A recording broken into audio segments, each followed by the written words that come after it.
Assalamualaikum, nama saya Muhammad Arif Ahmad Bezail dengan nombor nanti S59146.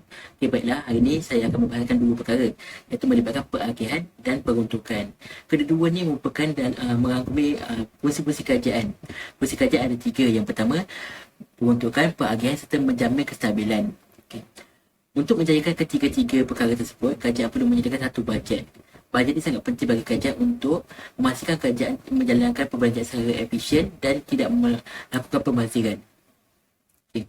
Selain itu, menurut pandangan ahli ekonomi, kedua-dua fungsi tersebut perlu diagihkan ataupun diserahkan kepada tiga peringkat kerajaan. Peringkat kerajaan ada tiga di Malaysia, iaitu peringkat kerajaan persekutuan, peringkat kerajaan negeri dan tempatan. Berdasarkan bajet 2020, kerajaan telah mensasarkan kepada menjamin kesejahteraan rakyat. Okay. Kerajaan telah menyediakan, iaitu kerajaan negeri mengagihkan sebanyak 233.5 bilion kepada rakyat mengikut kementerian-kementerian yang ada di bawahnya, seperti Kementerian Pembangunan Wanita, Kementerian Kesihatan dan Kementerian Pendidikan. Ketiga ini memang sangat penting untuk menjamin kesejahteraan rakyat. Selain itu, kerajaan persekutuan memberikan peruntukan sebanyak 690 pada kerajaan negeri dan tempatan untuk menjayakan infrastruktur yang ada. Antaranya, kerajaan tempatan dan negeri menjalankan projek-projek pembinaan. Projek pembinaan untuk meningkatkan infrastruktur. Antara alasan kerajaan memberikan sumbangan kepada kerajaan negeri dan tempatan adalah untuk menyelarikan atau menyeimbangkan pembangunan yang ada di wilayah dan negeri. Okey. Contoh-contoh projek yang disediakan ataupun dilakukan berdasarkan bajet yang diberikan sebanyak 690 juta tu ialah menjalankan infrastruktur seperti Sabah Sarawak, Ampan Borneo, lepas tu menjalankan 6 projek baru, lepas tu menjalankan 66 projek yang terbengkalai dan menjalankan projek 5 koridor, iaitu Kelantan, Johor, Pahang, Terengganu, Sabah Sarawak. Setakat ini daripada saya, sekian, terima kasih.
Nama saya Nurul Zulaikha Iwani binti Ishak dan nombor matrik saya S59650.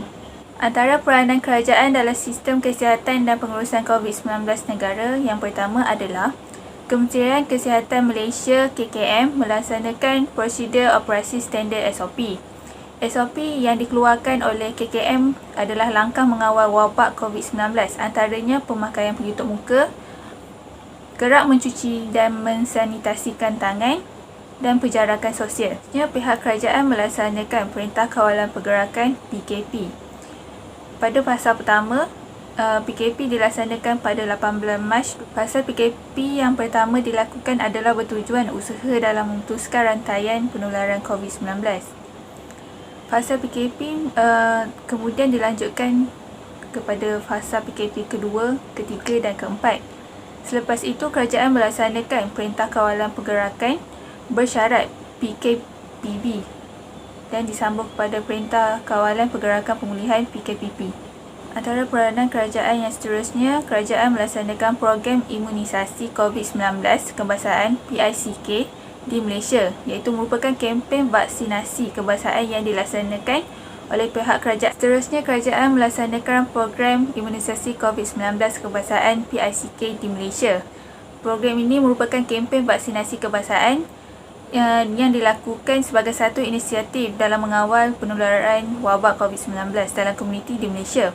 Semua penduduk di Malaysia yang berumur 18 tahun ke atas termasuk bukan warga negara yang tinggal di Malaysia adalah layak menerima vaksin COVID-19 secara percuma sepanjang tempoh pandemik.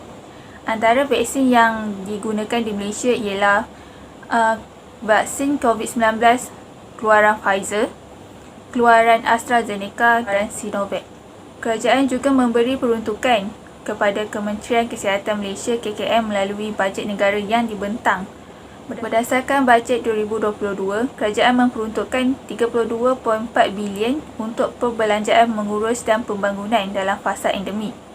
Ia merangkumi 2 bilion bagi membiayai program vaksinasi. Secara kesimpulannya, peranan kerajaan dalam sistem kesihatan dan pengurusan COVID-19 negara sangatlah penting. Bagaimanapun, bantuan dari semua pihak amatlah penting dalam menangani wabak COVID-19 di negara ini.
Assalamualaikum.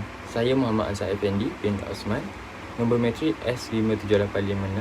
Saya akan membincangkan tentang apakah peranan yang dilakukan oleh kerajaan dalam mengawal harga barang di negara ini. Pelbagai peranan yang telah dilakukan oleh kerajaan dalam mengawal harga barang, antaranya ialah kerajaan menjalankan dasar harga maksimum. Dasar harga maksimum adalah dasar penetapan harga yang lebih rendah daripada tingkat harga keseimbangan.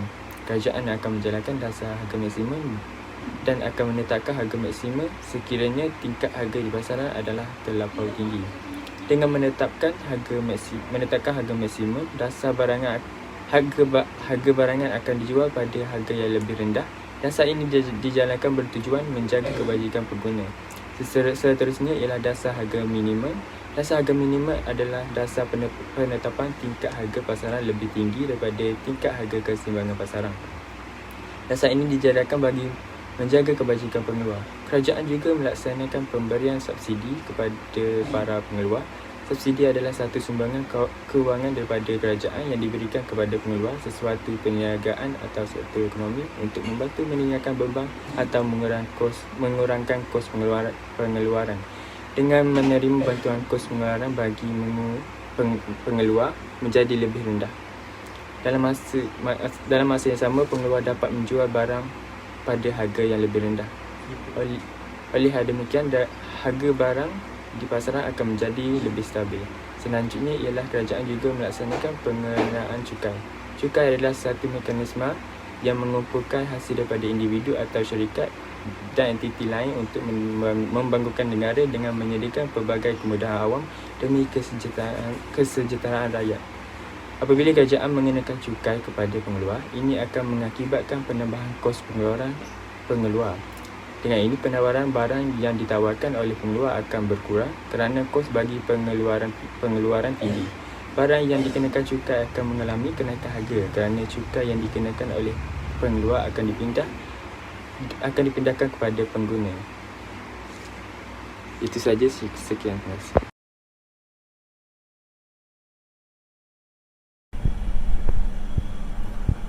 Usaha kerajaan dalam memupuk pelaksanaan dasar fizikal federal di Malaysia adalah kerajaan mewujudkan sebuah struktur strategi untuk pentadbiran yang berperingkat mengikut pecahan lokasi atau kawasan perundangan.